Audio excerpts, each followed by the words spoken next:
Hello, I'm Richard Gisbert, and you're at The Listening Post. This week, Tunisia. New media, satellite television, and the downfall of a government. A tale of two countries, Hungary and Vietnam, both cracking down on the media. Eyes in the sky, satellites, they don't just transmit news images, they provide them. And plane spotting, Tunisians around the world tracking their globe-trotting president. Tunisia has sent out ripples across the Arab world. When the protests began in December, the Ben Ali government went on the offensive. It came down hard on the demonstrators, shut down media outlets and websites, and arrested bloggers and hacked into Facebook accounts. But it could not stop the pictures of the unrest reaching Arab satellite news channels and their audiences. Across the region, footage of Tunisian demonstrators was watched by Arabs as well as their political leaders, and the implications could prove serious. For Middle Eastern states struggling to cope with growing young populations and rising unemployment and inflation rates, the widening horizons of the media landscape represent a clear and present political danger to governments. Our starting point this week is Tunisia, the site of the first popular overthrowing of an Arab government in a generation, a movement that gathered strength online and via the airwaves.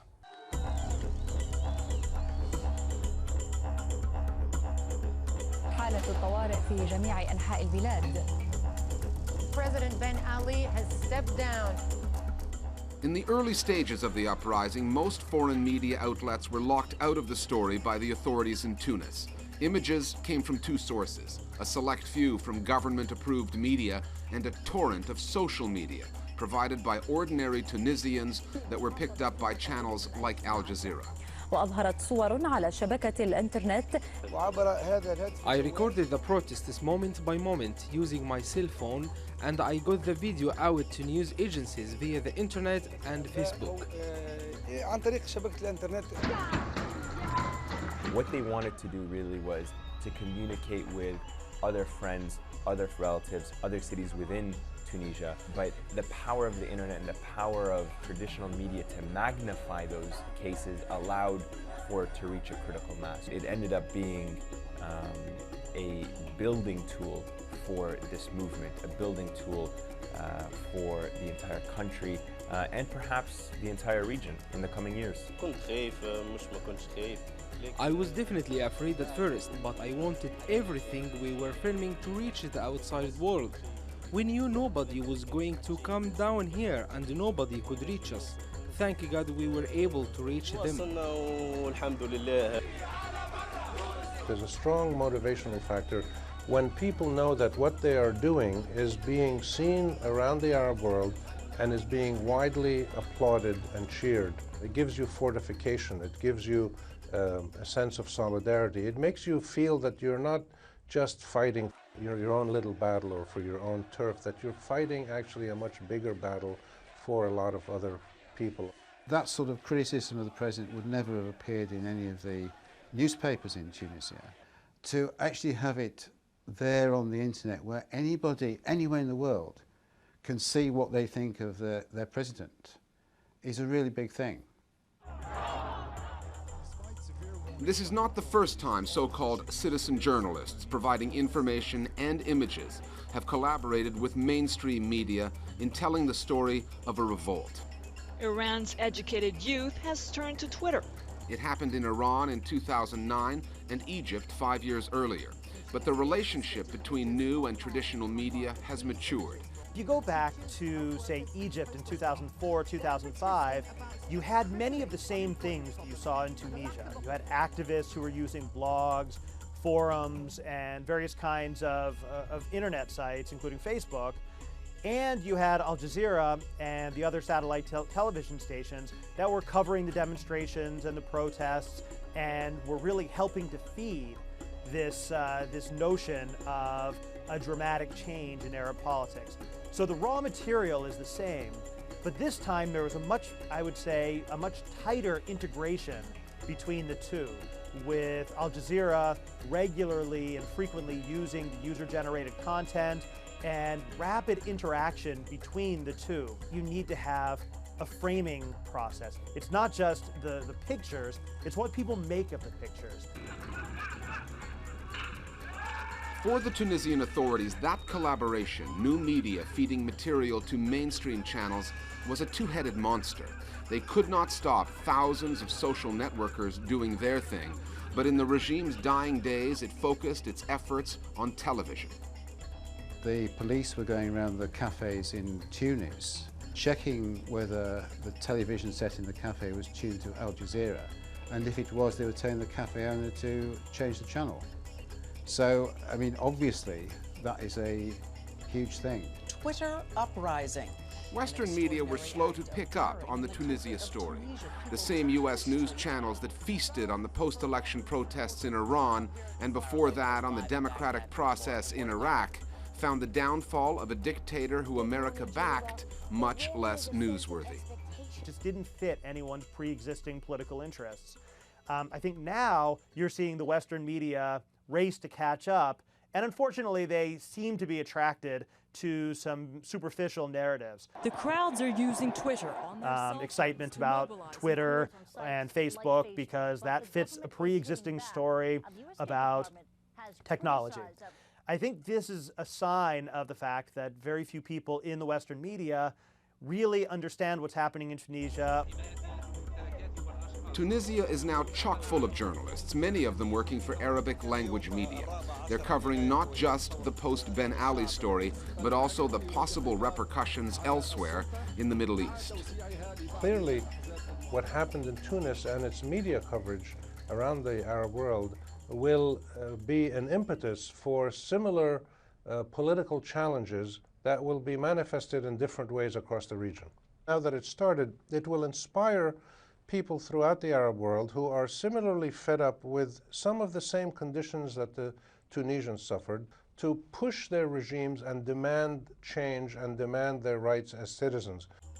But that's only if other Arab governments who have watched events unfold on Al Jazeera and other Arabic language media let that happen.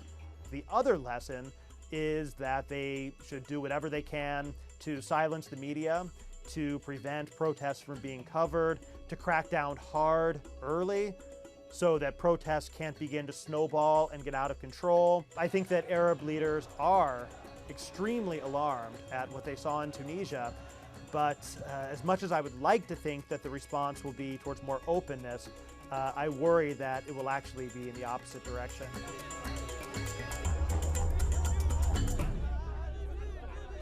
Our Global Village Voice is now on Tunisia, and where the media, new and mainstream, fit into the story. The Tunisian revolution was popular in essence. It was the sacrifices of the people on the ground that led to the eventual toppling of Ben Ali's regime.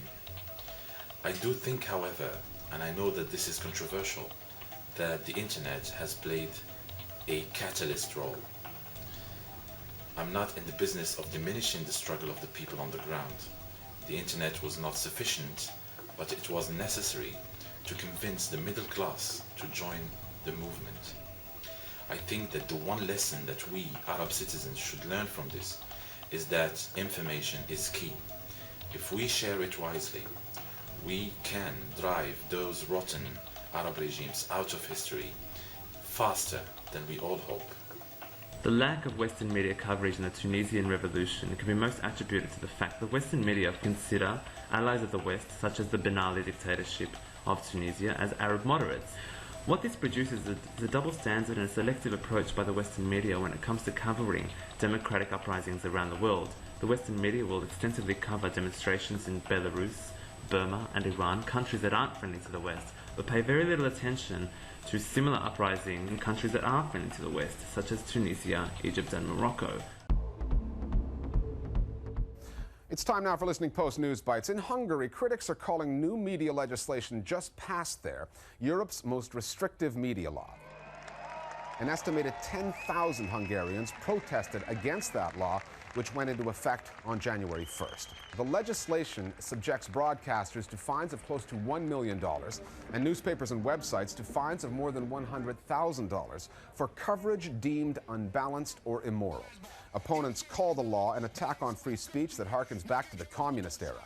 The timing is politically problematic as well. Hungary has just taken over the rotating presidency of the European Union. Officials of other EU member states, such as Germany and Luxembourg, have said that if Hungary doesn't change the law, it will make it very difficult for the EU to criticize countries like China or Iran over their media practices. Life is not easy for bloggers in Vietnam, and it's about to become harder still. The country's ruling Communist Party has issued a decree giving the authorities more power to penalize journalists and bloggers for reporting on issues the government considers sensitive to national security. The new law sharpens the distinctions between the rights of government-accredited journalists and online reporters and bloggers who the government moved against in 2008 when it imposed censorship rules on the blogosphere. The Committee to Protect Journalists, which last year ranked Vietnam the 6th worst country in the world for bloggers, says the new decree, quote, aims to increase government control over Vietnam's already over-regulated and highly suppressed media, unquote. A long-running scandal involving one of Britain's leading tabloid newspapers has led to a resignation at 10 Downing Street. British prosecutors recently reopened the investigation into the phone hacking scandal at the News of the World, Britain's best-selling Sunday paper. The Rupert Murdoch-owned tabloid was edited by Andy Coulson, who has now resigned as Prime Minister David Cameron's head of communications. One of Coulson's former employees was convicted of hacking into the voicemails of numerous celebrities. He did time in jail for that, and although Coulson himself denied any knowledge of the practice, he did quit the paper in the wake of the scandal. The investigation has come back to life partly as a result of newspapers such as the New York Times and The Guardian in the UK staying on the story, as well as some high-profile celebrities such as actress Sienna Miller, who say that their phones were hacked. They've also been pushing for prosecutions. Cameron had resisted calls for Coulson's resignation. In fact, less than a week before Coulson quit, the Prime Minister insisted in a BBC interview he still had his support. Here's another example of the truism that says that economics almost always trump politics. Irrawaddy, a magazine that one of the world's most repressive regimes failed to silence, is no longer publishing because of money problems. Irrawaddy was an influential English-language magazine focusing on Myanmar, the country formerly known as Burma.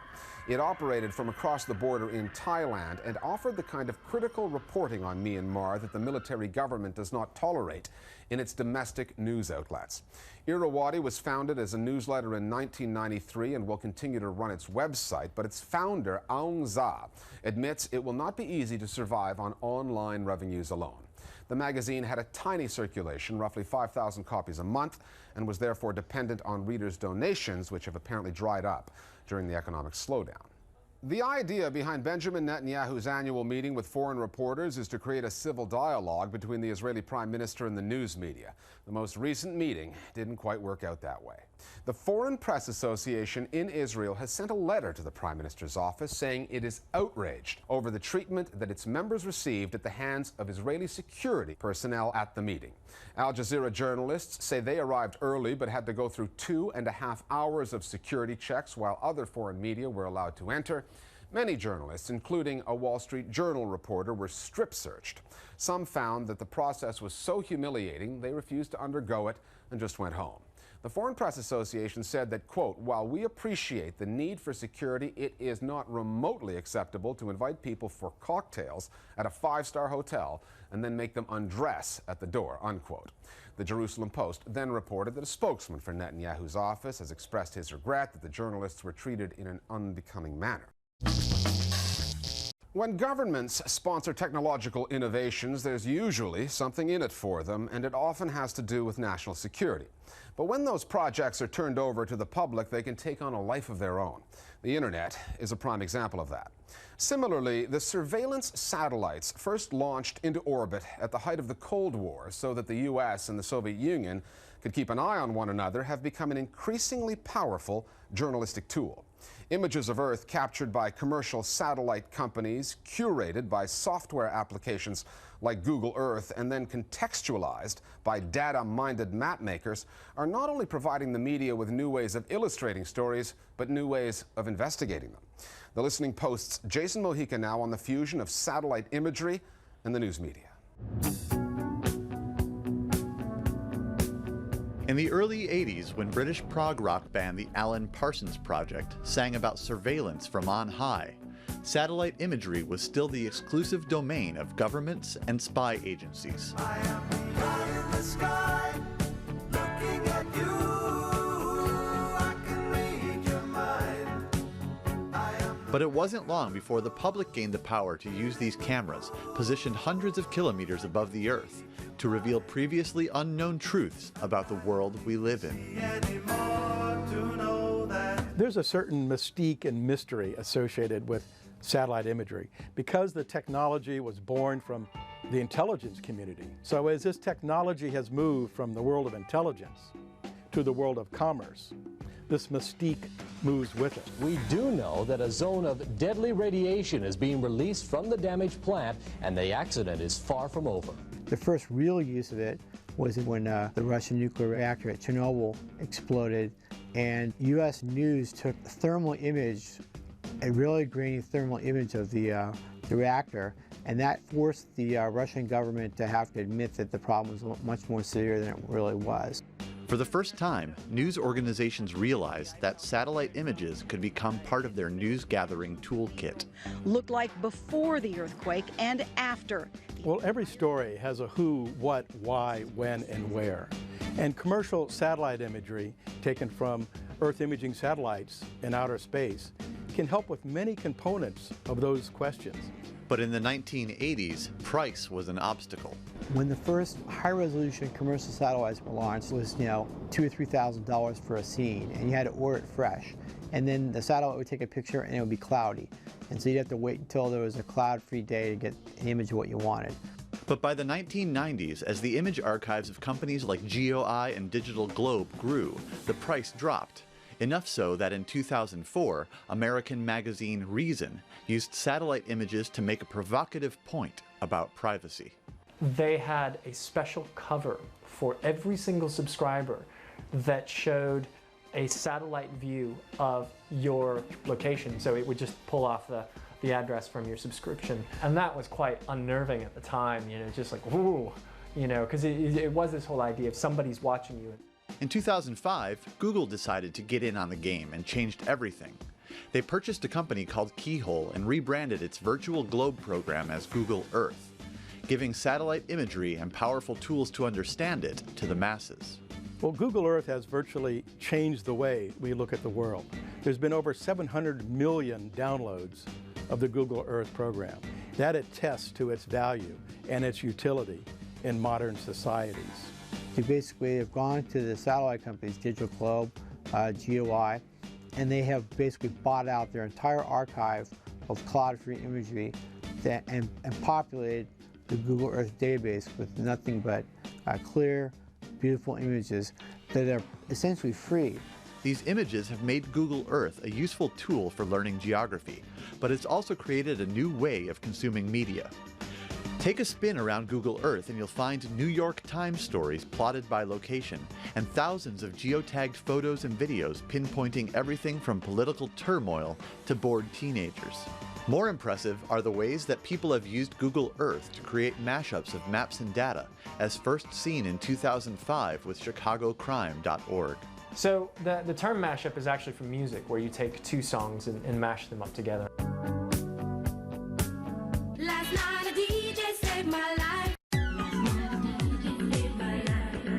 And in terms of a data mashup, it's just quite simply taking, like Adrian Holabadi did. He just took crime information and he put it on a map. And so he was taking geographical information and crime information and mashing them up, pulling them together. Last year, when protests broke out in Thailand, blogger Richard Barrow created Bangkok Dangerous, a live, continuously updated city map that showed where violence was breaking out. The mashup was a tool for ordinary people looking to steer clear of trouble and journalists eager to report on it. Map mashups are good at showing where crimes have already taken place, but the Satellite Sentinel project took it further, trying to prevent crimes, war crimes, before they could happen. Bankrolled by actor George Clooney, the project ordered custom satellite images of the border between North and South Sudan in hopes that the increased attention would dissuade either side from military aggression. You can Google Earth my house anytime you want. I want people who do really evil acts to enjoy the same level of celebrity that I do. We were late to Rwanda. We were late to Cambodia. We were late to Congo. We were late to Darfur. This time, we have an opportunity to be out front. The GOI was able to collect about 400 square kilometers over Sudan on the day that voting for the referendum for succession took place. And that imagery was provided to the United Nations and to Google Earth. Using satellite images to map crime statistics, monitor breaking news, and preempt war is not only a clever use of technology, it's creating a new form of journalism. And what does a journalist do is that they gather information and then convey that in a compelling way to audiences. That's what they do.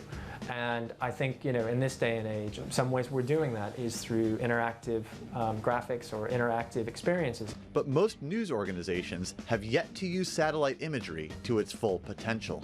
Imagery is never really drives the story. It's just used as a special effect or as a graphic element in a story that was already written. It's essentially like a Ferrari that's stuck in first gear. News organizations around the world could use imagery more effectively if they fully integrated it into the news gathering process. And satellite imagery should not just be used as a graphics tool or in place of a map. Satellite imagery should be used as an editorial tool to help drive a story. And media who use satellite imagery very effectively will not only cover the news, they'll make the news. Because as those who study satellite images for a living will tell you, the truth is out there. More Global Village Voices now on eyes in the sky and the news business. I think the use of satellite technology is exploding. The mainstream media is using it for giving context to local and global events, which is a good thing. I think it helps to educate viewers about the relevance of geography to their lives. In the future, I think the news media might be using it for real-time or near real-time data capture. I think if the question is how can media use it more effectively, I think the issue is less to use it during an immediate time of conflict and use it more over time. When there's questions about ethnic cleansing, when there's questions where you could basically use the imagery to fact check what governments or what nonprofits or what any sort of interest organization is saying. I think the best use of satellite imagery by the media is to provide context or a sense of place. It can provide viewers with a sense of the spatial relationships among locations, or be used effectively in illustrating change over time, whether it's the impact of climate change, deforestation, or urban growth. Finally, we'll end the program with a web video that relates to two of our stories this week, Tunisia and Google Earth. Tunisian bloggers and social networkers have just started attracting attention, but they've been politically active for years now, often writing about the lavish lifestyle of the ruling Ben Ali family. One way they did that was by keeping track of the presidential jet. They found that the plane was often taking off for European cities better known for quality shopping than for politics. Using a combination of Google Earth and photographers on the ground, they documented where the plane went and they posted it all online. It took a while, but they seem to have gotten their message across. We'll see you next time at The Listening Post.